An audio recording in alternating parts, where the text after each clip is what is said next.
anigoo ah xasan iidow maxamed waxaan halkan ka salaamayaa dhammaan ummadda Soomaaliyeed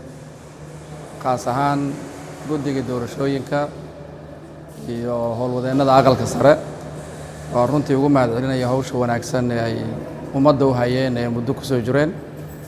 haddana waxaan is leeyahay waa xilli ay gabagaba marayso intaasoo waxaan ilaahay ugu mahadcelinaynaa wixii dadaal lahaa ee la soo maray insha Allah inta dhiman inuu ilaahay noo dhamaystiro dadaalkaas runtii muddo badan ayaa lagu soo jiray ummadda Soomaaliyeedna waxay taagan tahay traffic light mar haddii uu furmo baabuur ma istaagi karo waxa kaliya ay noo furan waa inaan soconnaa saa daraadeed waxaan leeyahay ha loo soo degdego oo ha la dhamaystiro inta dhiman waxyaabaha yare kala aragta duunaashada in lagu xalliyo si Soomaalinimo iyo xilkasnimo lagu xalliyo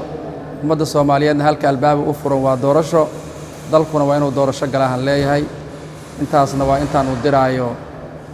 dadkii muddo ku howlanay arrimahan inta kadib dii ilaahay qadaro waxaan rabaa inaan mas'uuliyadda weyn ee maanta aan ummadda Soomaaliyeed u qaaday inaan ugu adeegi doono si wanaagsan oo aan isleeyahay insha Allah wax badan aad ku soo kordhin kartaa dalka iyo dadka Soomaaliyeed.